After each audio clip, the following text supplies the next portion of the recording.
Ta-da. And ta-da. And welcome, Jessie. Welcome, Dr. Dennis. How are you guys doing? Nice to see you again. Doing well. Doing good, yeah. Wow. Been busy, very busy here lately. I did a show last night, and it's kind of related to this a little bit. I was talking about unaliving the undead on my show last night. Vampires are fascinating. Vampires and werewolves are my favorite actual subjects when it comes to the supernatural, definitely. Yeah, it gets interesting. So I can't wait to hear what you have to share. Yeah, well, as we know, Dr. Dennis is a right royal expert when it comes to obviously research and experience on folklore, and also an I want to say cop, but that sounds a bit rude almost, police officer, policeman. And also has had a lot of experience in the occult in that chapter of your life, Dennis, right? And then, of course, Jessie, you that's been part of the upper echelon of the system, if you want to call it that, and obviously knows quite a bit. And I know you've told us some stories in the past about werewolves and things as well. Yeah. And we've learned on this channel now, these things aren't just horror movies that get sucked out of thin air. It's very real.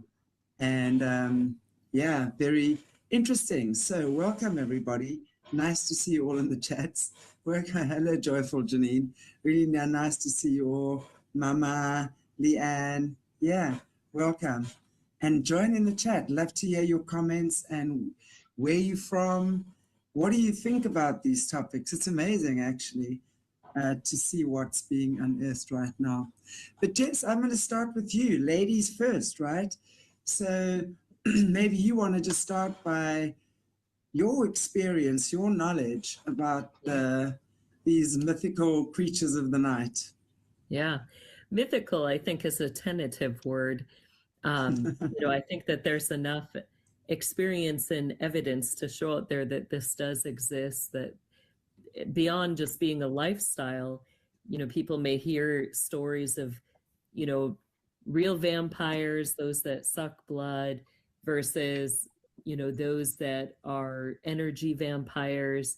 Then we also hear, random stories about werewolves, and the question in our mind is, are they just myths or are they real? Are these creatures that do exist? And I would propose that they do exist. And I've talked about on prior shows, my personal experience with some of that, with the protectors in the system.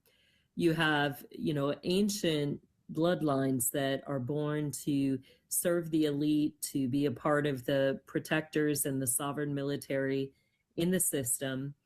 They're selected around age 4.5 to age 5. Their first vow for those that are vampires or werewolves is at age 5, and they'll go through a Scottish York Rite ritual, usually around December 21st under a blue moon. And that's when they'll take, the first vow. They call it an unbreakable vow with the spirit. The spirit that they connect with is what's considered a changeling spirit. And these spirits are both, I would say, like, their gifts are to be able to cause a delusion, to be able to psychologically impact the way people see things. But at the same time, they're also able to physically change the body of their host. And so, that first unbreakable vow is taken at age 5. I had one individual that had come out of the system, and he was explaining what had happened to him. He was a werewolf, and he was so bad, so bloodlusty, that the system actually paid a coven of witches in the area to bury him alive under 6 feet of cement and to wait there the week until he died. But what happened was, as he was down in the ground, the Lord literally appeared to him and began to give him all the scriptures. and Old Testament that were proofs of the Messiah. And at the end of that, I think it was like 6 days, not quite the 7 days, as he describes it, literally the Lord took him by the scruff of the neck and pulled him up through all that cement. He came up proclaiming Jesus Christ, and the witches in that coven were so terrified that they came to Christ. And in all that, after hearing his testimony, I said, well, how did you get free from the unbreakable vow with this spirit? And he's like, I rebuked the spirit and cast it out in Jesus' name. And I was like, why did I not even like think of that, you know? So anyway, it shows the power of God in this, but it's very real. You know, these people do exist, and even in our present day, you know, are here among us at times. So Yeah, you know, it's interesting too, hearing a story like that, to realize that, you know, some people want to take these things on. They want to become these things. It's part of the deep in black witchcraft or dark witchcraft that they attach with these things. And it is a spiritual thing that is being accomplished with that, definitely, without a doubt. But some people are victims to this, you know, like you mentioned that about the bloodlines. Some people have this in there. It's a curse in their family, like it's passed down from generation to generation. They don't have a whole lot of control over that unless. And here's the interesting thing: I've had a lot of people come to me over the years saying, "Oh, I've got this in my bloodline. I've got witchcraft. I've got vampirism and all that stuff. What do I do to fight it?" And I said, "Well, the first thing you do is you don't embrace it. You know, you resist it. Like you were talking about this guy. He did a 180-degree turn on that when confronted with it, and that's what you've got to do. That's what breaks these curses and agreements and contracts and all that stuff. That's the power of God. That's the only thing. I've had so many people come to me over the years saying, I've got a curse on me, I've got this on me and all that. What can I do? I've searched for years to find out what. I said, well, there's one very simple thing. The only solution to this is God. That's the only thing that's going to help you. And when you hear stories like you just told, that very well illustrates exactly what's happening here. So it's fascinating to think about. I have had my own run-ins with vampires and werewolves, and I'm going to put on my next book on the back of it. It's what you said here at the beginning. I got a little blurb on the back, and it says, when you're a child, you believe that monsters are real. Mm-hmm. Then you grow up to find out they really are. And unfortunately, the monsters are us most of the time. That's the way that goes. But when you hear stories like that, though, it's fascinating to think about that some people want to be in this state, exist in this state, and others, unfortunately, are victims of it. And that's the sad part about it, too. Yeah. And I think the only enemy's control, how does the enemy get legal ground at all? It's through unrighteousness. That comes through, family lines that are going to be making contracts with these spirits, these entities, and even offering up their children to these spirits and entities. But there is, where's the hold? It's, the enemy wants us to believe that things are unbreakable, that once the contract's made, it can't be undone, that, once you give in, that you're bound forever to that entity. But that's all a lie. That's all part of the delusion and the oppression and the chains of wickedness that are binding people. The truth is that you can be free, and that you have the authority to rebuke and cast out these entities and break those contracts for your entire, generations that are coming in the future. We're not bound by those things. So, but when you begin to think about how the vampires and, the werewolves bind, like, what are some of the things, Dennis, that you've learned in your knowledge? Like, how do people get bound by these spirits, or how do they, how do these spirits work in operation when they begin to kind of lure or seek out, or how do they get people connected to their territories and then get that authority over them? Well, like you laid out there, they first of all, a lot of this is demonical lies. Like these are lies that they give people and to take their hope away from them, to take any kind of help away from them. And once you believe the lie, you embrace the lie, or however you go about that, you give it authority over you. That's the important thing we got to look at. And the Word of God teaches us that we should walk in authority. Christ has given us authority over these things. And if we don't exercise that authority, then we are victims to, the bad guys. They definitely, and they don't want us to know that authority. As a matter of fact, they want to replace that authority with their authority. Yeah. That's how they work. And we've got to understand that is what they do, whether it's vampirism or werewolf or whatever the situation. And if you're, a high witch, and you know this, Jesse, that you can shapeshift to different things that you want to do. You have this power, and like you mentioned earlier, the power of glamour. They can get you to see what they want you to see, and all this. Yeah, these are the powers they seek with their authority. The authority that they embrace, the darkness. And here's the interesting thing, and I'll say this, and we got to remember this today while we're talking about this. When you take on these things, when you become and surrender to this darkness, okay, it will eat you up alive eventually. You know this as well. You become that darkness. And when you become that darkness, it consumes you completely.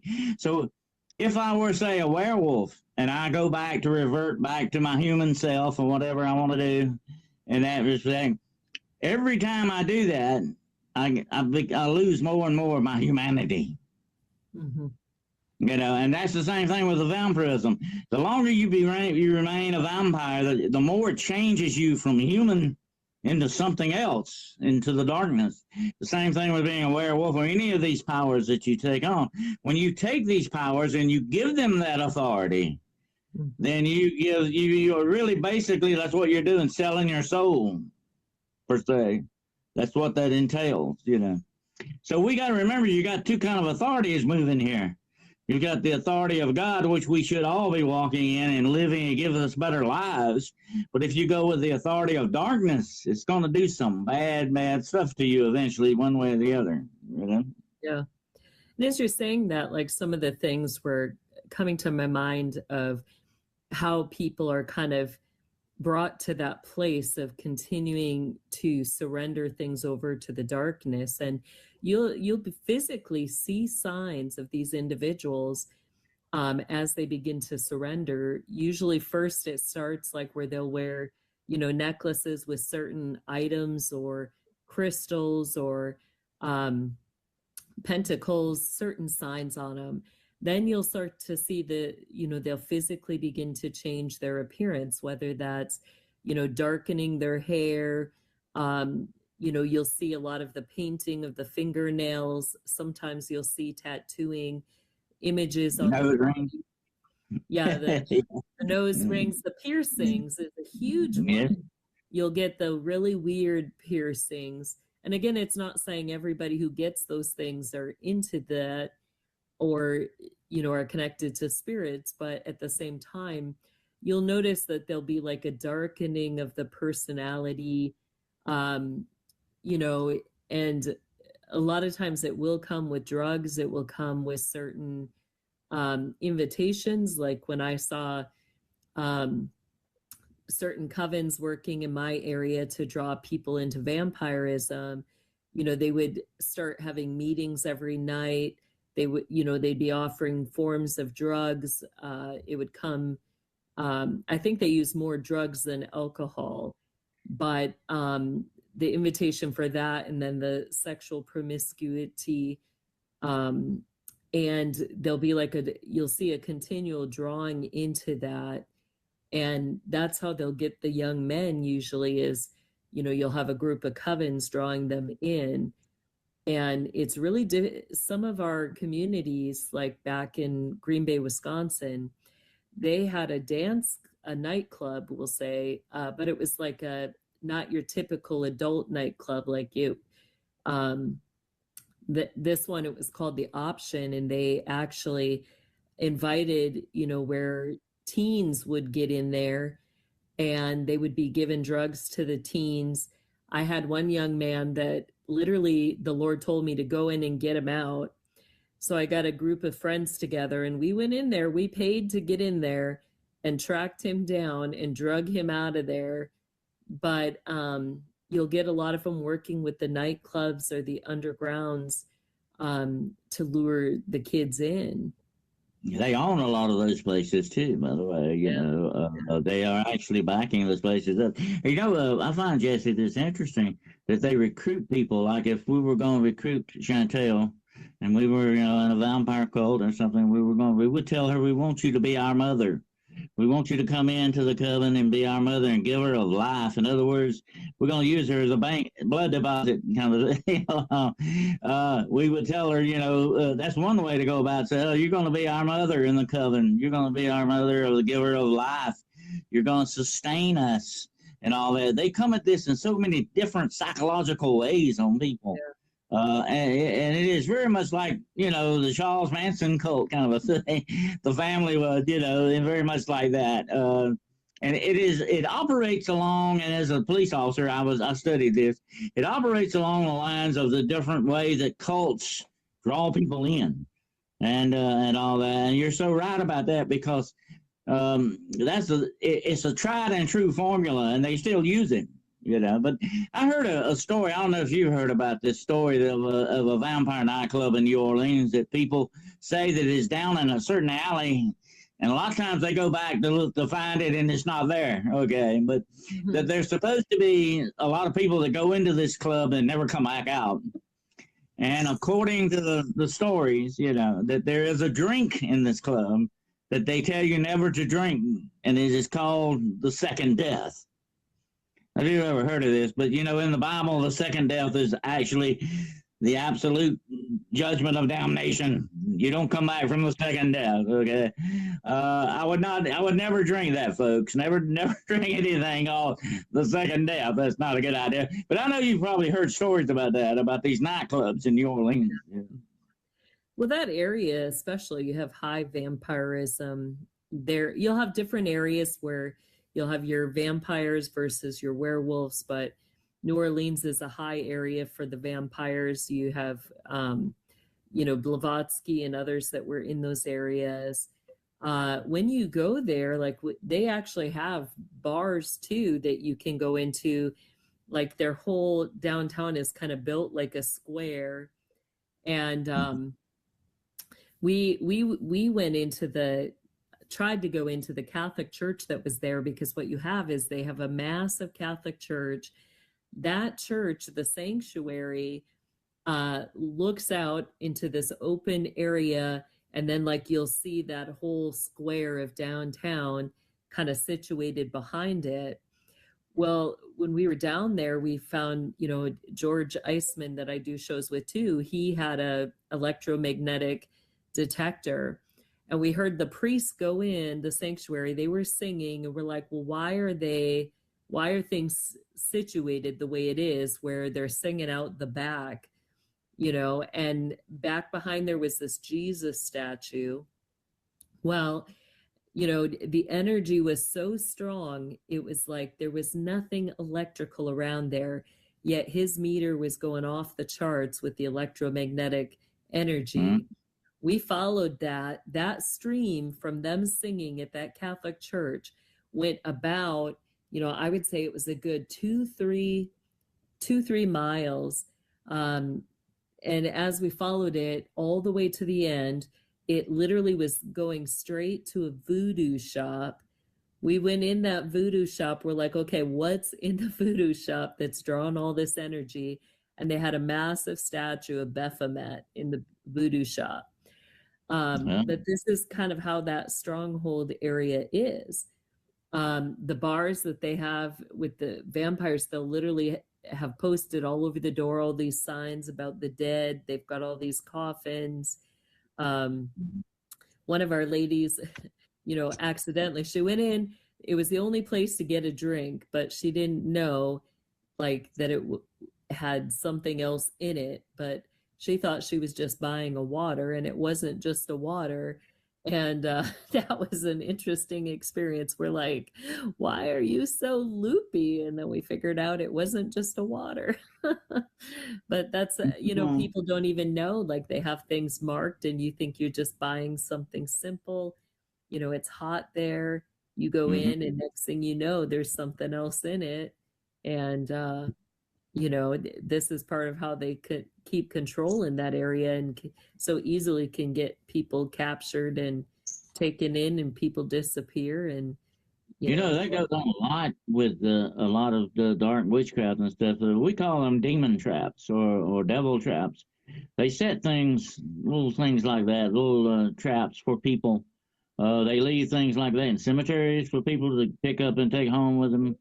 I know you've heard of that, and these shops do that as well. They have a lot of things like that are left in these shops for people to buy or whatever.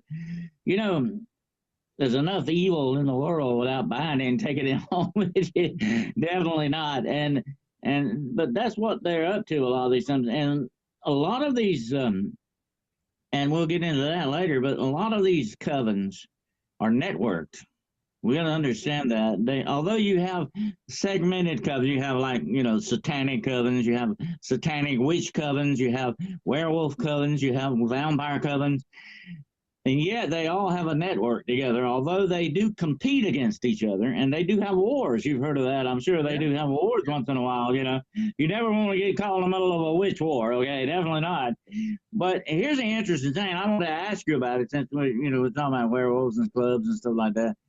I've heard many stories where actually werewolves have been used as assassins or hitmen from different covens against different covens. What do you think about that? That's interesting. They do. And how I saw that in operation in Oregon. What they'll do is when they're doing trafficking, they like to, they'll have areas where they're going to do it out of. Usually it's going to be connected to your downtowns. They like to choose areas that are near theaters or places where you're going to have a lot of people coming in at night. This is part of why your movie theaters started having later night movies. And so on those nights, they'll have guys that will be bringing like smaller kids looking like they're, usually the kids are around age, I'll say 9 to 11. So they'll actually come, they'll have a man with these 2 kids, they'll buy a ticket into the movie, and then you'll see one of the kids disappear right away, and it's because they go and they'll open up the back door to the theater. A lot of times they'll have an abandoned building or a closed office building of some sort right next door, and they use that back door entrance in the theater for that kid to get through, and then they will let people in to the abandoned building, and that's how they get into the underground there for the rituals. The other kid is just meant to be a distraction. Usually, they'll say they're hungry or thirsty. They'll always be at the bar. They'll be in the bathroom, things like that. And that's part of the distraction. Well, when that was happening in our area, literally, if you walk out, you'll see at that abandoned building, usually a guy in a leather trench coat, with their head down, a big hat of some sort to cover their face. They'll be smoking a cigarette, just looking like they're leaning against the building, smoking a cigarette. But that's your wolf. They're there to provide the perimeter protection to make sure from the front end, nobody's figuring out what they're doing and to keep people away from that building. That's a lot of how they'll use those lone wolves. And you'll even get them, like I've brought out in my affidavits, how you'll get, when the military is trafficking children, you'll often see the military weapons displays in conjunction with your Highlander groups or your medieval festivals. And they'll coordinate so they're all moving through the same area at one time. Therefore, your military uses the wolves or the vampires that are with those medieval fairs or the Highland displays as the perimeter protections as they're in areas. they used to use the circus in that same way. But if you watch for that, you can tell when they're coming through areas, there's a coordinated movement. It's interesting you bring that up too. I've been doing a lot of research on the Werewolves of Ireland. They were called the Freela. They were a military sect of werewolves, actually, that worked for different lords and all that. They were like mercenaries, but they were kind of like good guys. In other words, they were kind of like knights, like the Knights of the Old, but they were supposed to be werewolves. And, there are a lot of stories that the church, the Catholic Church, has employed, the hounds of God, as they were called, over the years. That's an interesting aspect of that, too. Do they have a sect of werewolves? And years ago, I was contacted by the CIA, and all they did end up asking me a bunch of demonology questions, and it made me wonder, what do you need to know that? Why are you asking me these things? Have you been messing around with that? And that's the conclusion I came to. But he said something very interesting at the end of the interview. He asked me, he said, would you like to work for us? Would you like to come work for us and work with us? We are looking for people with supernatural talents. And I'm thinking, who else do you have employed with you? Definitely, without a doubt. And I'm glad you brought that up about the military, because I know without a doubt the governments of the world are very good at weaponizing things. Mm-hmm. And the vampire and the werewolf would be definitely weapons they would never pass up. Absolutely. Yeah. They do use them and even, train, breed. They breed children with those from those family lines to bring in as the protectors. And you're right, you have a dark side and a light side. You have those that believe that they're only doing, what's good, that they use their abilities, their powers, their connections for the betterment of humanity. And you'll get them working, they'll keep that constant equilibrium between the dark and the light, where the dark's always coming in, causing destruction, chaos, death, mayhem. And then you have the light side coming in, doing the cleanup. You'll have them doing the ritual preparations for the areas, the perimeter protections. Sometimes you'll even have them, where they'll have smaller towns or cities, that the elite are going to be coming through, but they believe that what they're doing on the light side is, that whatever sacrifices, whatever contracts that they make are to protect their city, to protect the people in there, to protect their families. And they really see it as a good thing.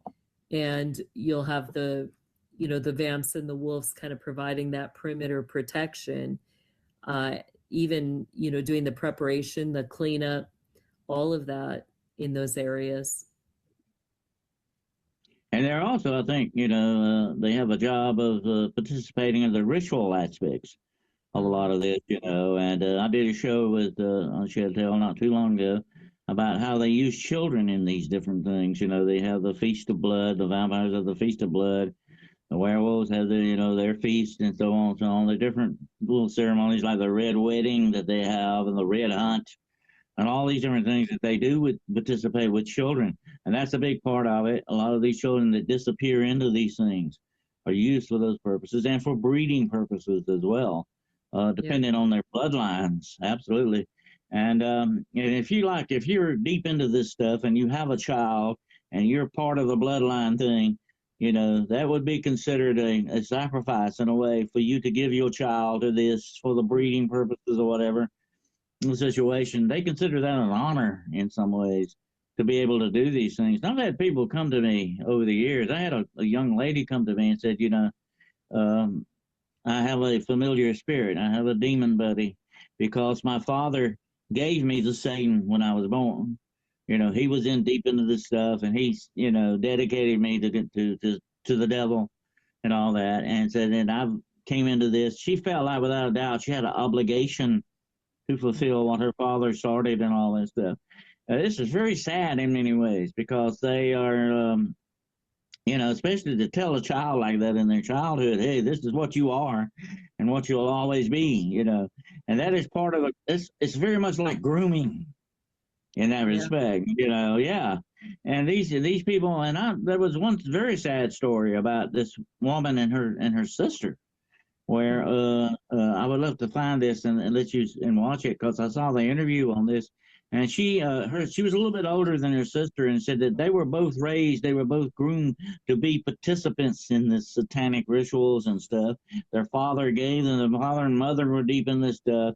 And she said, I tried to protect my my little sister, and I would let them do things to me and say, oh, I don't mess with her. She's not, I'll do it, kind of a thing. She was sacrificing herself for her sister. And he said one day they took her sister and she never saw her again. She said, I did everything I could to protect her, and she said, that really crushed me, to have that happen, because I was trying to be her protector, and, so we know without a doubt that a lot of these children disappear into that because their families let them do that.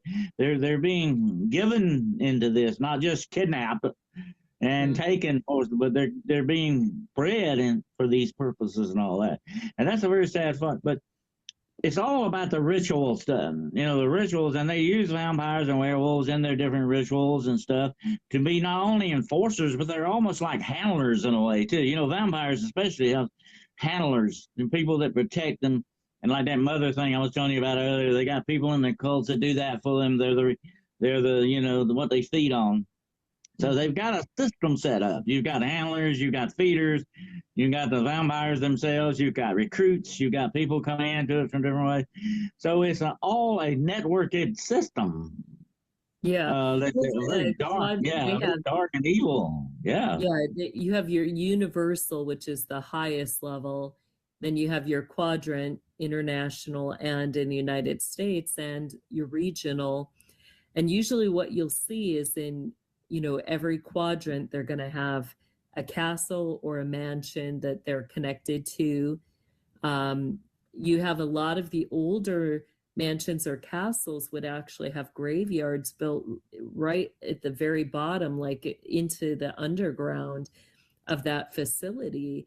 And you'd have a lot of them using those underground family graveyards, where they're actually going to be sleeping in the graves. They teach the kids from a very young time how to get in and out of the graves, the catacombs. You have most of your quadrant areas will have, massive ritual grounds set up connected to catacombs, and they're going to know all those areas.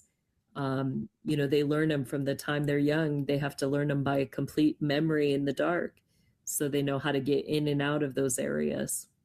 Yeah. And I think a very important connection to all this, Jessie, is the fact that the demonic is drawn to places of the dead like a magnet. I mean, that's where they go. They gravitate, mortuaries, battlefields, wherever there's been trauma and all that. And I was telling somebody the other day, matter of fact, some of the most interesting places I run into the demonic has been in churches. They are in churches too, in places of the dead, places of religious aspects of things. There's a darker element there. And if, I had a lot of people come to me over the years, oh, let's go ghost hunting. We'll go in the cemetery and do some ghost hunting. I said, the only thing you're going to probably run into there are demons. That's where they hang out. And that's a very famous case of the demoniac in the Bible. Where was he at when Jesus encountered him? He was out among the tombs. And you see all this representation. You see the coffins and the skulls and representations of death mixed up in all these cults. That's where their power base is. We've got to understand a lot of this occultic power and the rituals and all this are geared to one thing and one thing only, tapping into the demonic for their power and everything that they use. That's one of their big things that they work with. And without a doubt, a lot of the rituals are geared to, and like you say, they're climbing a ladder. Mm-hmm. They're going from step A to B, C, and all that. And the higher up the ladder they get, the more powerful they become, the more gifts they are given by their father, the more things they can do. Yeah, and that's what they're working on that as well. It's not just maintaining the cult or the coven or whatever group, the gang or whatever you want to call it. It's not just maintaining it and assuring its safety and secrecy, because that's a big part of it, but also it is acquiring this power. And the more people involved, and you know this well, the more people involved in the ritual, whether you know you're involved or not, and that's the sad thing about it, you are still a participant, you know, in the ritual if you're not careful. Yeah. And that's what they do. They draw people in. Like, we'll see those big cathedrals that, you know, look like they've got all these pinnacles. They look like a massive catacomb. That's where you'll find, you know, those buildings are actually altars. And this is where a lot of them will congregate.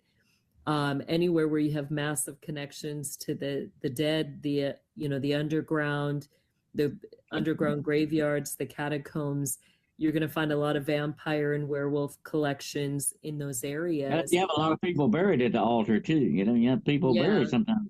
Yeah. And the structures of those buildings are the actual, you know, they'll call them the gates to hell. So wherever you see that structure for the gates to hell, you'll know you'll have vampires and werewolves as well. But in that, you know, you're going to get your higher level priests and priestesses who are engaged in the vampirism. They're going to attend those temples, attend those altars. You'll see some other things, like we've talked about, like how they have the, I always forget what it's called, but the mantras, I think it is, where it looks like that big sunburst. That is representative of, goes with the pelican imagery. And for them, that also is a sign that there's vampirism in that place. Like wherever you see that mantras, you know, and they're going around, you know, like they'll go around and almost like, you know, try to make holy or bless, they'll call it. But you'll see them go around to the thresholds of different buildings or different gate entrances. And what they're doing with that is they do it as a sign publicly. So all their vampires and werewolves know that those are the places where they can come in or go out. And, you know, look at all the death imagery in a lot of these churches. And you have a lot of people even buried at the thresholds of churches in some of these cathedrals. Yeah. And it's not a well-known fact, but whenever they laid the cornerstone of a church, they would sacrifice somebody, supposedly. They would put somebody's body in that cornerstone or bury them beneath that cornerstone as a sacrifice. You did this also with a dog, which is also known as the church grim. I'm sure you heard of them. You did that for the cemetery. You buried him in, I think, the northeast corner of the cemetery is where you sacrificed this dog, and he was the guardian of that cemetery. And so they believed in big time that you left these dead bodies or buried dead people there as guardians. Their spirits would remain as guardians over these places. Yeah. The saints, and they'll call them the saints too. You know. Yeah. But they're really, you know, it's really the dead. It's really demonic spirits. It's, you know, you have people that are, I mean, it gets worse.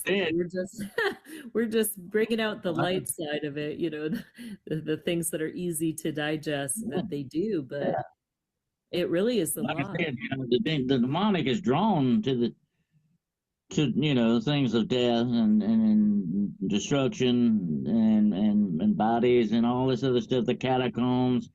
You see a lot of this representation in churches. They used to be, you know, a lot of archaeologists and people that study these things would look at, I think they were called, they had a name for them, I think. But they had different faces in these churches that were very demonic looking. So you have a lot of imagery there telling you that, hey, this is not just a place of God. This is sort of a intersection for these things to happen, you know. And I think that's why one reason why the demonic is drawn to churches and places like that, because it is sort of a spiritual crossroads kind of a thing. But also it makes sense to put the enemy in your fortress. Yeah. That makes sense too when you think about it. Yeah, you have somebody on the side. There was a very famous preacher once said the devil goes to church every Sunday. And that's kind of true in a way. He wants to know, without a doubt, he wants to know what his enemy's up to. So he's got agents always on the inside. And, you know, I've heard this, I know you probably have too, that a lot of witches, supposedly, are given assignments over churches to cause as much problems as they can in certain churches and all that. Yeah. And that's part of the coven work, as they call it, the work of the coven. is to do these things, to antagonize their enemies. Yeah. No Well, doubt. what they do is these buildings, why do they desecrate the building? It's to make, it legal ground for them. Once there's unrighteousness, a murder, a death on it, once there's blood spilled, they now have legal ground to that territory. And they'll do it, in connection to the entire building. And they'll call these buildings living buildings. You'll see, like, even your grand mansions, it's like, how do they get all these gargoyles or these weird structures, these weird faces coming out of the marble or the different textures that are used in the building? It's because you've got that spiritual connection. You have actual demons that are manifesting just like they would with a person. Like, once there's an access point there, like gargoyles. Yeah. You'll have the manifestation of the spirits coming through as they begin to take territory. And you'll notice, like, certain times, like, it'll be coordinated where you'll have certain spirits in the building being witnessed at certain times. And that's part of that structure. They're taking authority because of that legal ground. Same with the grand churches.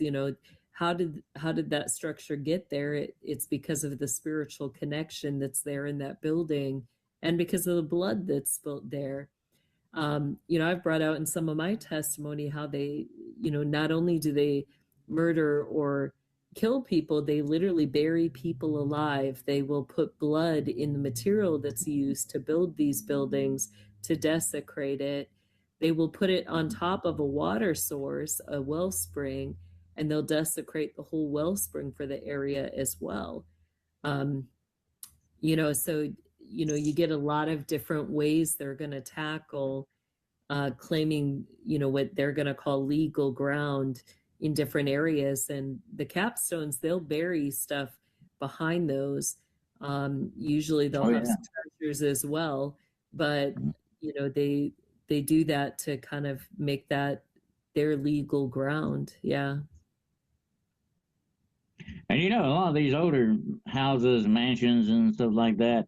And I've looked for a few myself. I found a few over time. The witch marks that they always put in these houses, as signs of protection. They believed that a lot of this stuff was protection type thing too, that was going on. But when you look at the imagery in these churches, like the gargoyles, the spider webs, and all these things they put in there, it's very gothic. And gothic stuff is very dark. It is based a lot on vampirism and werewolfism and all that is deeply entrenched in the gothic lifestyle type thing. That's why a lot of these goth people, as they call all these young people, get into this stuff. And they get into some of these vampire societies and all this other stuff because they're already predisposed to do that. But like you mentioned earlier, Jess, it's very fact, like we said, they're trying to supplant the authority of God with their own authority in these places. That's what the whole thing is about. That's what the war is about. The war between good and evil a lot is this authority thing going on. They want their own authority to take precedence over anything else. And they want you to go along with that too. That's what their whole thing is, to give yourself over to that authority as well. And we got to remember, and I'm going to say there's a lot of gray areas in these places, but there is also the fact you've got the kingdom of darkness and the kingdom of light in this world. And it depends on which direction you're walking in is how things are going to go. And they know that. They understand these things. It's like what the Bible says, you believe in one God, you do well. Even the devils believe and tremble. The bad guys know all about this stuff.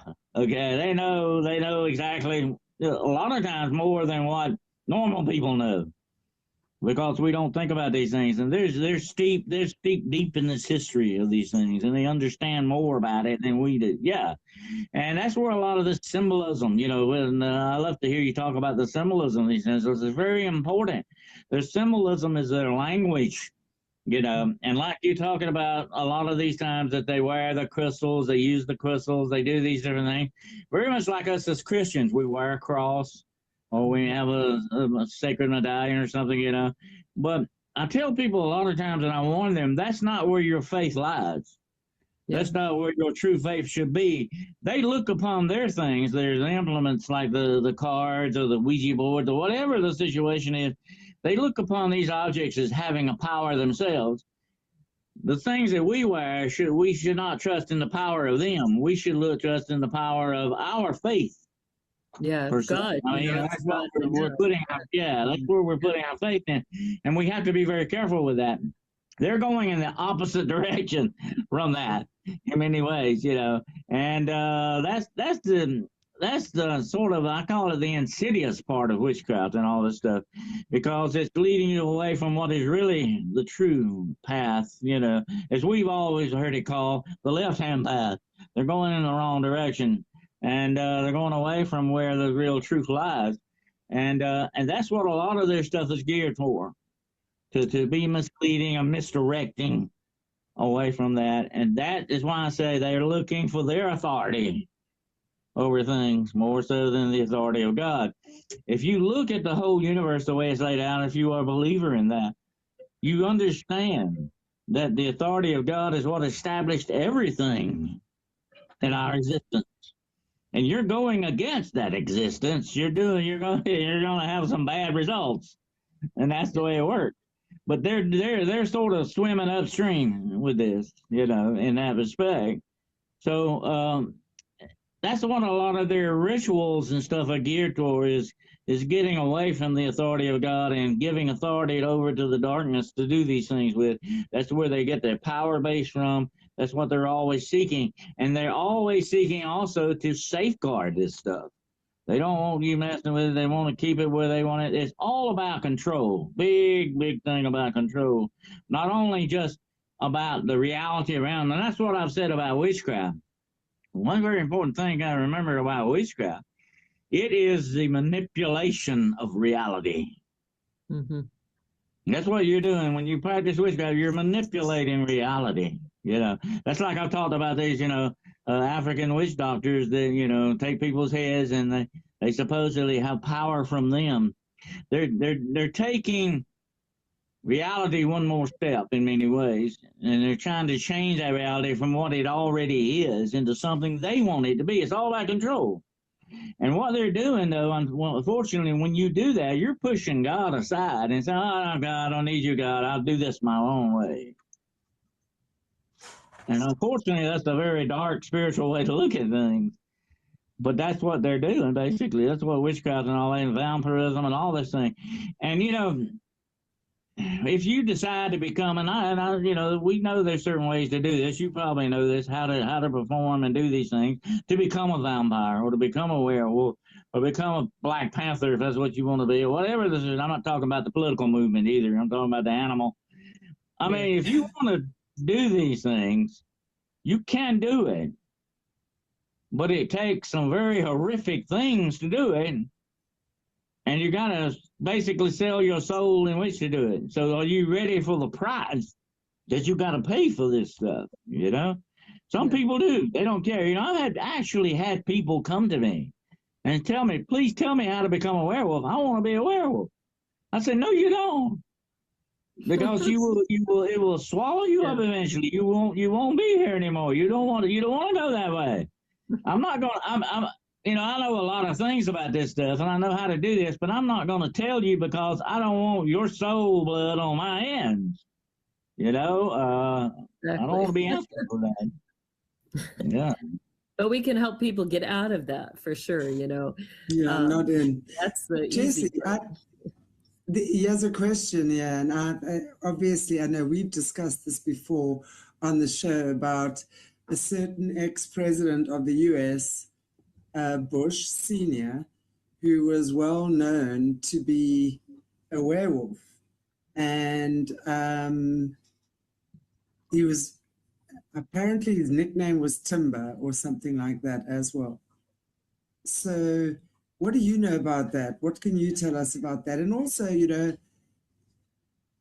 like, how did he become that? I mean, you were saying earlier on that at the age of 5, they go through rituals and stuff like that. Yeah. Maybe you can speak to us on that. What exactly is it that let's just talk werewolves for now, because I think werewolves and vampires are different, right? So I don't want to confuse the issue in my own mashed up brain right now, because all of this, as you know, just sometimes like, what the hell am I listening to here?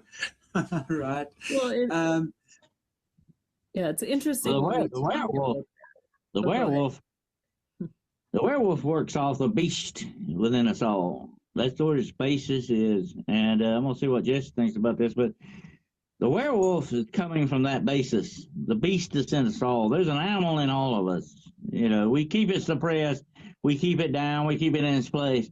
But if we turn it loose, you know, it's like that old saying, there's a murderer in everybody. Under the right conditions, you will kill somebody very quickly. That's just us as human beings. We have that animal side of us. And that's what the werewolf hooks up to, that darkness. And I've said this a lot of times.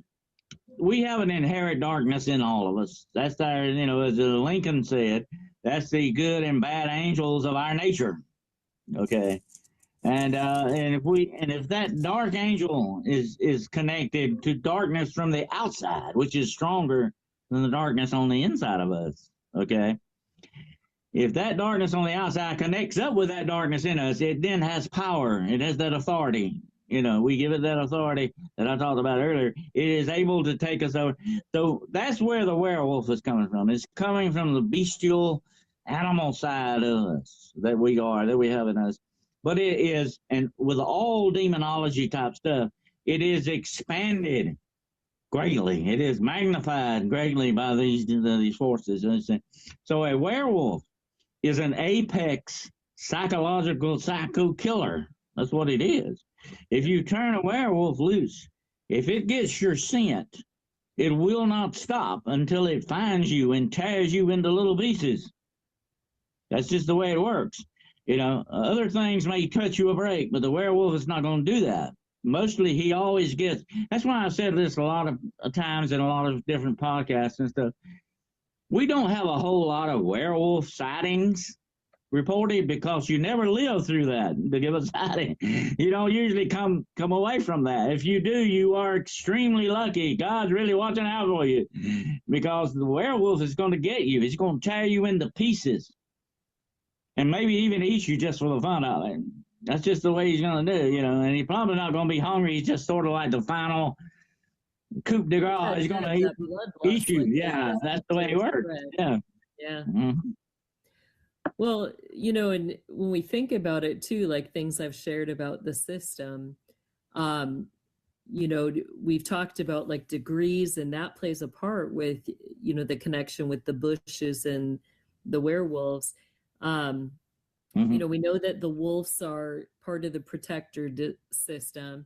We know according to degrees that, you know, a lot of our past presidents were 33rd degree. But when you look at, you know, the overall scheme, 33rd degrees, just small beans. You know, what does that mean? That means that, you know, for sure, for the fall and the spring equinox, and then, you know, 2 of the other rituals, usually Halloween, Easter, or Christmas, they're going to have to show up. That's what that means, that 33rd degree. So the question then we need to ask is, you know, really, he's not the big beans in the pot. So who is he serving? You know, whose wolf was he? Whose protector was he?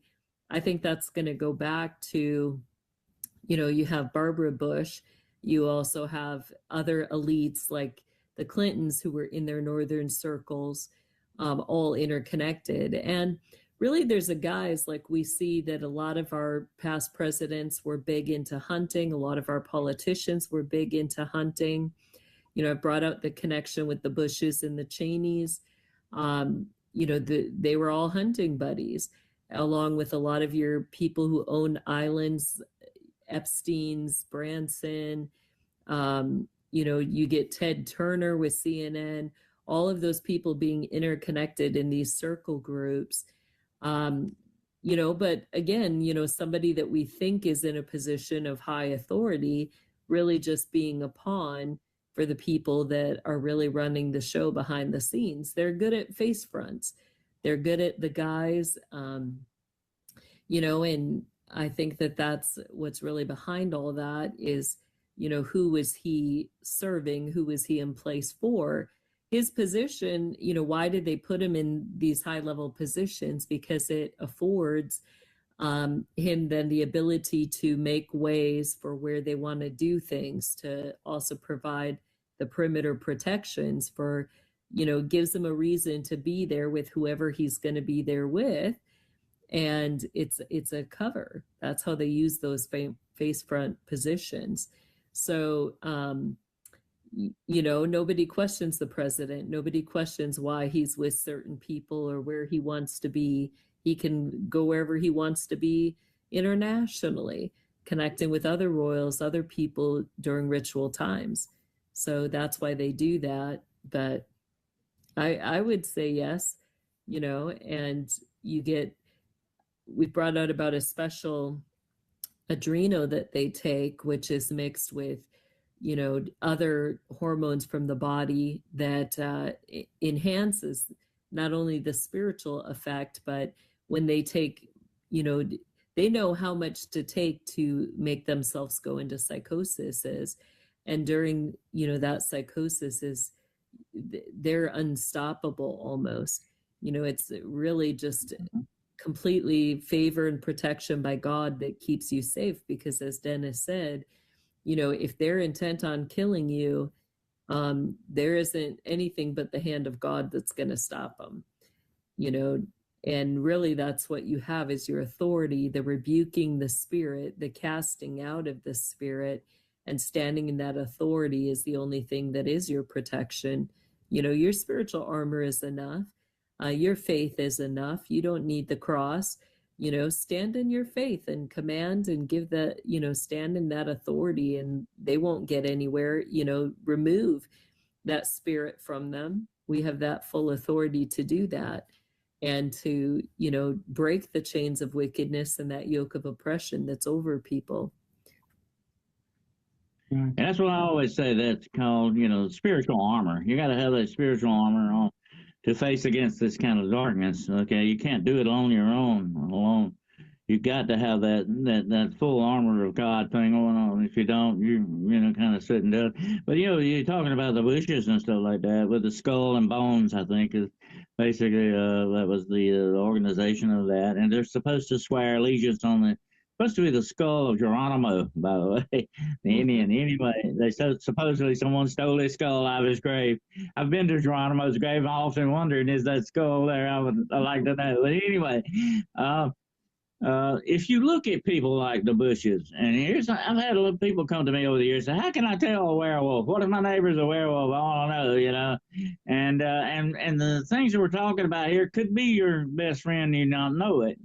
It could be somebody, you know, in your Sunday school class or whatever. It could be a werewolf or a vampire, you know. Yeah. Vampires walk in the daytime, my friends. They don't, you know, we got to throw Hollywood out the door. When it comes to werewolves and vampires, Hollywood is useless. That's the, you know, bunch of made-up stuff. Yeah. You got to go with folklore. Folklore is what tells you basically, you know, the old wives' tales. They tell you some very important information on these things that you know you don't never need to discount that. But you got to understand that the werewolf by nature is evil on the inside. I want you to remember this, folks. Always remember this. Whatever darkness is on the inside of a person, it's going to show up outside somehow, sooner or later. And most of the time it shows up in the eyes or the movements or the very facial structure sometimes. I have actually seen people morph into these things. And with my own eyes, I have seen them go into some type of demonic-looking creatures. And I'm not saying it's drastically like a Hollywood thing, but it's there. You can see it. You know what I'm saying? And it's a very, very interesting effect. Put it that way. And I'm being very light on that. It's very interesting. But actually, the eyes, if you look at somebody like George Bush or even his brother Jeb, and I'm going to tell you, Jeb looks like a werewolf to me, okay? They look at you very intently. They have that animal look. you know how a predator looks at you, you know? Jess, you might be walking through the parking lot of Walmart, and if you're scared and you're holding, you're clutching your pearls, and you're scared walking through there, the predator's going to look at you. Ah, there's a victim right there, you know, waiting to happen. But if you walk through that parking lot, staring them in the eyes, daring them to do something to you, they're going to probably leave you alone. Yeah. You know, most of the A time. lot of them are in Yeah. public service. Like, Yeah. you know, like in coffee Looking shops, for in people. restaurants, in the hospital is a big place. You get a lot of Yeah. your EMTs, firemen. Your wolves are very strong in smell. That's their, you know, they're going to know the moment you're walking in, they're going to know your anointing and that you're anointed before you even walk through that door. They're going to know. And usually you'll see them, they'll find reasons to be in the background then because they're trying not to have a confrontation. They don't want to mess with that anointing. Yeah, so it's interesting. You know, you get hubs like Wyoming's a huge hub for your wolves. You get a lot of wolves in that area. Your Asheville, North Carolina, where Biltmore is, you get a lot of vampires. So you get a lot of different areas where people are. Yeah. And you know, the female werewolf has an unusual amount of hair. And we kind of dismiss this with men, you know, maybe hair on her hands and all that. But if you see this supposedly on a woman, with a more excess of hair, and I'm not just talking about on the legs, I'm talking about different areas of the body, you got to wonder about that too. But there's supposed to be different signs, but I always say the best one is that eye contact thing that's going on, that bestial look about them. And you have that, and we call it an animal magnetism thing going on here. Mhm. If you feel that being, you know, very expounded by certain people, you got to wonder about that because that may be, like I said, that darkness on the inside, sooner or later, somehow or another, always shows up on the outside. They can't control it that long. Eventually, it's going to show up. I mean, you know, you hear a lot about people with reptilian eyes and you're seeing these different things and all that. That's demonic, folks. That's definitely demonic kind of thing. Yeah. That's going on there. Spirits. Yeah. Yeah, I think for the wolves, like you'll also get I think you get a couple different kinds because a lot of times you'll have a connection with the Illuminati for the wolves, whether the Italian or the Russian, you'll get both those kind of blends. You also get Ukrainian, which is completely different, and Romanian. Yeah, the Romanian as well. Those cultures tend to have more of a wolf congregation versus like your vampires a lot will come out of the French. You will get some with the Italian as well, but you'll get more your French, your German, some of those. But you can get, you know, a blend in each of them. But then you also get your bears, which we don't talk about the years that much either, but you get your whole well, that was, you know, with the Vikings, Jesse, you know, the Uthindar, and the Berserkers, the bears and the wolves warriors. And you had the Dacian wolf warriors. That's in Romania, the Dacian. You have these stories of people turning into these things on the battlefield. Yeah. Mm-hmm. Well, they put most of them now in data centers. I hate to be the one to break that, but most of your bears work in data centers.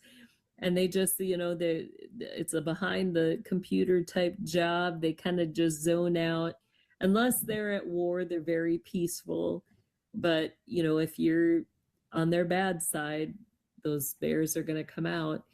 But you get, you know, different cultures that are training based on that because of their family contracts. And your females are worse than your males. A lot of times, you know, your females are going to kind of be very protective about the whole pack. I do, before we get too far, Chanti, I also want to show that website because you can know in your areas where a lot of the underground hubs are going to be. And I want to show this resource that we put up also in the chat. But this is your vampire network. Now you will have some of your wolves' dens that will be close to these facilities. But if you hear that term den, and you'll hear it a couple different ways, but you'll get connections directly with your wolf dens and your Ku Klux Klan building kind of in the same facilities. But this is the vampirewebsite.net. This is a real website run by the top 2 vampires in the world, Father Sebastian and Murdercus X. And go to the part like on the right side where it shows all the countries. You get on it, when you go to it, you'll get where it shows the countries there on the right. Go to the US first. Let's go down to the United States just so people can see what that will look like. So when you click on the United States, another map will show up showing all the different states. And when you click on those, go ahead and click on Minnesota there. When you click on the state, go up, like up. You'll see the MN. There you go. When you click on the state, it then will bring up all the, and it might, we'll see if it'll let us internationally. There it is. So see on the right side or the left side now, it shows Minneapolis. Now it used to be you had 5 different areas Minnesota was broken down into, and you'd have about 5 or 6 clubs in each area. But as you can see, a lot of the vampire networks and clubs have been closing down. But if you click on it, it will actually give you the address and the names of the clubs. You can use this in your prayer strategy. I don't encourage you to go down, like to actually go into the club, you know, all anointed, because you'll be declaring war. And that's what you're going to find yourself in, is a war. But you can walk vicinity wise, you know, if you know about where it is, walk around the block, pray, anointed, ask the Lord to bring people out of that darkness. You can also use this to watch in the area. You know, if you watch these clubs around ritual times, you'll start to see that they begin to have information. They'll put up special things that can give you ideas as to where the rituals are going to be happening within that region. Go ahead back to, click back to where it goes to countries and go to South Africa there. The same thing internationally, you can look up by country. And if you don't see anything coming up, that means that area, all the underground clubs have been shut down now. We see for Africa, South Africa, the only place showing up is Cape Town. So that's really great news too. And that's what you're going to find. A lot of these, some states now have no vampire clubs in them. So this is a huge work the Lord's been doing to shut a lot of these down. So again, when you click on it, you'll have the clubs pop up, if there are any, but it's a really good resource. Use it in your prayer strategy. Use it strategically in intercession. Use it to figure out where they're doing stuff and where they're congregating. You know, because they do have their routes. They do have areas they're going to protect and go through. But slowly but surely, all these have been closing down. So that's a good thing. Yeah, thanks for showing that. I just wanted people to have that resource and to know how to use that properly. Cape Town. Yeah. I'm still spinning from the vamps in Cape Town.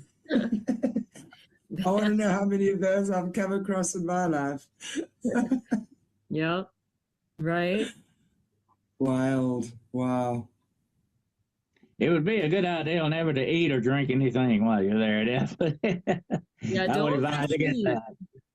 That's one of the biggest ways but yet at the same time, I have to put out there, A common way they're going to lure you is they offer you something, whether it's a gift, food, they're going to offer and share something with you. If you don't take it, you're now declaring war. You may be their enemy. But if you do take it, that gives them access to do whatever. So my motto is you receive it graciously, but you also remove any permission or authority. Thank you. I will share this with you, but this does not mean I'm giving you any permission or authority over me. I receive this as, a gracious gift, and that's where it starts and ends. That does work. I have done that. You'll get the same thing with your elite. They'll always offer food. And if you don't receive food or drinks or what they're offering you, after you leave, you'll get all the weather witchery, the tornadoes dropping right in your path, the lightning strikes coming through your windows, So just receive, but at the same time, remove all permission and authority. But there's a reason why your mother and father always used to tell you, don't take things from strangers. Once you accept something, whatever it is, whatever intention is behind it, it belongs to you. Yeah. Then, okay, yeah, it's very important you realize that spiritually and physically, it belongs to you. And you got to be very, and the thing about witchcraft and all that, and I was telling somebody this the other day, it's very interesting, that one of the big powers of witchcraft is the manipulation of weather, by the way. Yeah. And you'll see that used even with your vampires, your wolves, like the storms before they come in. You'll see like the dark clouds, the weather changing. The wolves tend to have a lot of fog. Yeah. Wow. Yeah. So if you see that coming out of nowhere, the best thing is just immediately pray, stand in your authority, put on your armor, rebuke, and cast out anything that's coming through that area, and just say, I don't give you permission or authority. I'm removing that, and I am claiming my authority to pass through in peace. That's very important, That's very important what you said about that authority. We must walk in authority, talk in authority. We got to be very careful. We don't want to authorize some of these things by the very things that we say. We've got to understand it's not, we don't want to be like Job, who all through the book of Job, he keeps saying, that what I greatly feared has come upon me. You're sort of authorizing that, you don't want to do that. Yeah. So we got to be very careful what we say, and how we deal with these things, because they're looking for that one little opportunity.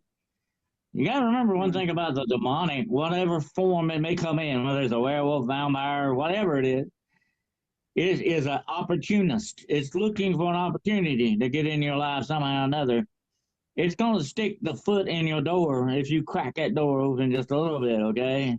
Sometimes that's what they used to say. Sometimes the devil gets one toe in the door there. He's going to get in, Yeah, so you got to be very careful. Yeah, so many of them now are in support service roles, because then you are willingly receiving and not even knowing. Like if they're serving you at a restaurant, you're receiving that meal, not even thinking twice, because you've gone there to eat and enjoy a meal. You don't even think about that. Or in the hospital, you're there for help. You don't even think about that the care you're receiving or that's being provided to you may come with other things, and even your willing consent to give blood or to receive a medication or to receive a drink. You don't even double think that. When you go to church, many of them will be put in usher positions where they're serving the communion, the wine and the bread. And that's where they get the willing consent, because you are participating willingly, not even double thinking, oh my gosh, there's something else behind this. But it doesn't mean everybody serving communion is going to be involved in these things. But this is some of the ways that they get in there, that you think, you don't even think that you need to protect yourself, but trust the leading of the Holy Spirit. I usually will just say, Lord, if I'm going in somewhere, if there's permissions that somebody's trying to get that I may not be aware of, would you just prompt me in my spirit to pray? Like we went to one restaurant once where it was at first the girl at the head hostess, and I just right away it was like wolf. Like that's how it is in my head. It's like wolf. It's like, okay, she's a wolf. And then I started to realize like another guy came in behind her looking at his schedule, kind of looking over her shoulder. And I was like, huh, that's interesting. He's a wolf too. Then as we sat down, I kid you not, I started to realize every single server in that restaurant was a wolf. It was like, oh boy, Lord, will you get us out of here? Because yeah, we've got a bunch of wolves in here, but werewolves may even have their own soulmate. There you go. Okay, but that's interesting. And I heard one time about a witch complaining to another witch. It was her, the mother witch that she was talking to. Said, I was doing spells the other day, and they were bouncing off of this person. I couldn't. What was I doing wrong? She said, "It's not your fault. That's a praying person. Leave them alone." That's the way it goes. Yeah. So if we're walking around in this armor of God, you ain't got a whole lot to worry about in that thing. If you keep that armor, but you got to keep that armor spotless and clean and strong. Yeah. If you don't want it to rust, and you don't want little chinks in it, because that's what the enemy's looking for. They're always looking for a way in past that armor. A lot of people worry about that. Oh, this is another thing for me to worry about. Witches. Why do I have to worry about witches? But that's just part of the whole makeup of what I would say the evil underworld around us, or whatever name you want to give it. It's all part of the World Wide Web of witchcraft. And I want to tell you something, Jess. Now you may agree with this or not. But in my recent research, I've been doing a lot on this stuff because I'm writing a book on some of this connected with some of this stuff. I have been very astounded by the rise in witchcraft in this world, rising more now than ever before in the history of mankind. And and it's coming in so many different forms. Yeah, it's wild. Yeah, and you do get, you get your vampires and your wolves engaging in different forms of witchcraft, usually always going back to your Solomonic, your Enochian magic, and your different forms of magic that engage in the blood magic. So your upper levels, your Solomonic and Enochian are the biggest ones for blood magic. You also get like your Gaoshin, some of your Thelemic magic. You'll get different forms, and as sad as it is, like, I don't even know how to put some of the stuff into words, but they have gotten creative in their ways to gather blood. Not always, killing nowadays. Like I was bringing out on one of my shows how they were doing it in California. And making it almost like it's policy or procedure. So in some of your school systems now, your elementary schools, California was one of the first that put it out. They were requiring, saying, oh, little boys get periods too. And they started making it a requirement that the school teach little boys how to use feminine products. Well, here's the thing. When we don't know better, right? We're like, well, this is crazy liberal stuff. It's not. Like, it's not just crazy liberal stuff. There's more behind it. That becomes one of the ways that then when they're harming these little boys, there's only one way little boys are going to be bleeding. It's because they're, being victimized, they're being raped. And this is their way of covering that, making it seem like it's a normal thing that happens once a month to these boys. And then they gather the feminine products with the blood on it afterwards as well.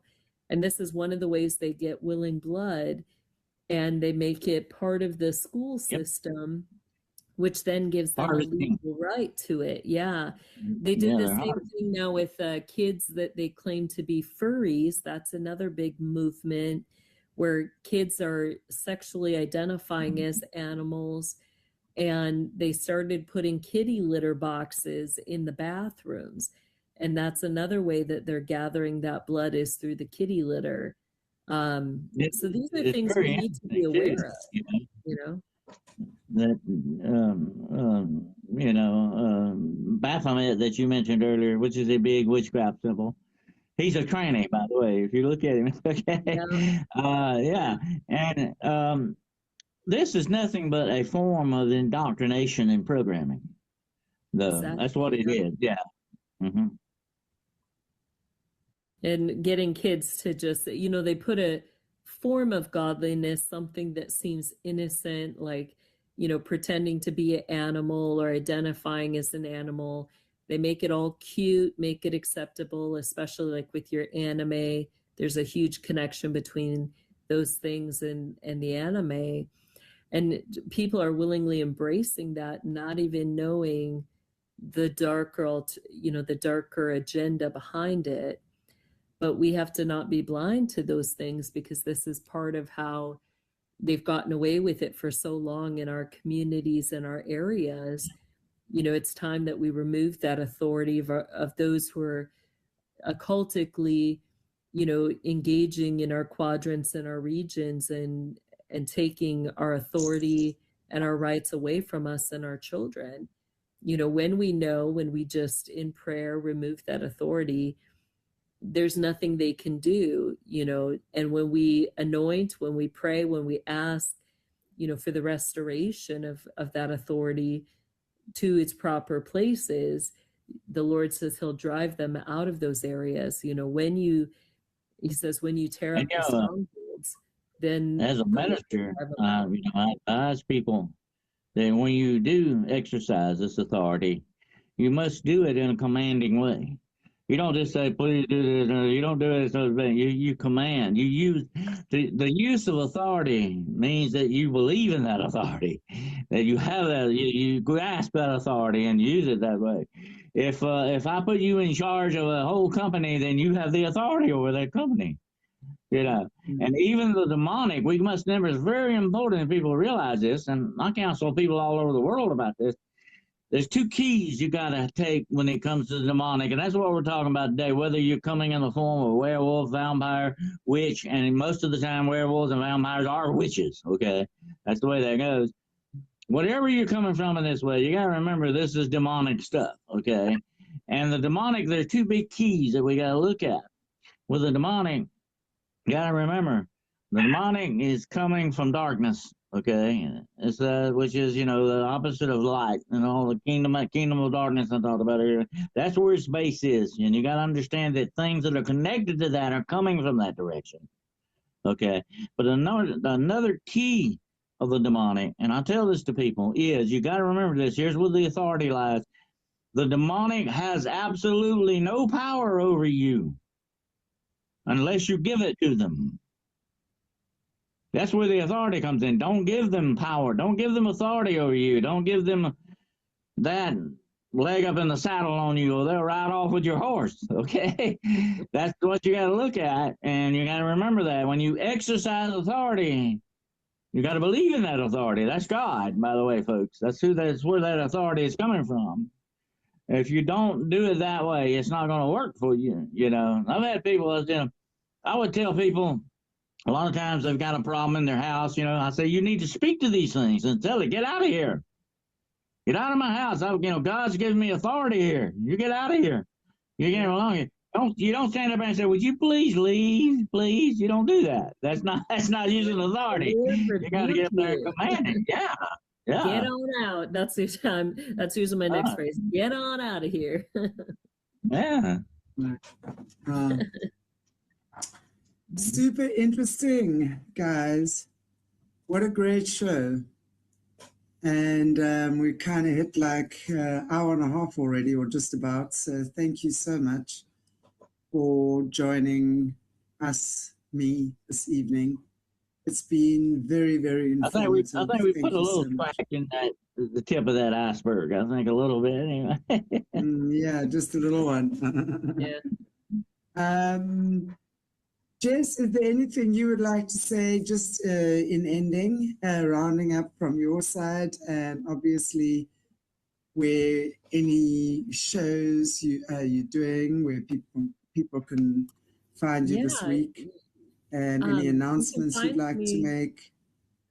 Yeah, you can find me on kingdomlivingwithjessie.com as well as on patreon.com/Jessie Czebotar. I encourage you to find out more. I do a lot of the coachings, land assignments 1 through 4, where I really teach and break down how to recognize the symbols regionally. In my international land assignments, I begin to speak about how to recognize their symbols internationally and how they mark territories. You can know by looking at the city sigil and by the coat of arms, if there's vampires or werewolves in the area. A lot of that will be marked on those territorial signs, as well as in connection to your school systems. So, if you want to find out more, I encourage you to look for those coachings. I have ones coming up here in February. And you can register for those on my website. Wonderful. And you so can much. find me over at my YouTube podcast channel and agency, which is called Hunting the Shadows. That's on YouTube. And if you want to contact me, like I said, I have a paranormal consultation service. If you need to talk to me, ask questions, you got concerns or whatever, or just want to tell me your story, you can contact me at denniswcarroll.com or denniswcarroll@gmail.com. Also, come on over to the network, to the channel, and join up, and we would have you participate and watch some of our interesting shows that we have. Also, my books are available on Barnes & Noble and Amazon. Look up the author as Dennis W. Carroll. Wonderful. Thank you so much. And Joanne, thank you so, so much for your very generous super sticker. I'm trying to pop it on the front, but I don't think it can pop up. Why is it not coming up onto the screen? Thank you, Joanne. I really, really, really appreciate you. And thank you, everybody, for watching and enjoying. And we'll definitely have Dennis and Jessie back on again. I think there's a lot of topics you guys could blend energies on. And yeah, really, I think it's great to have the two of you conversing. And yeah, very good. So thank you. Definitely look forward to more of these in the future as well.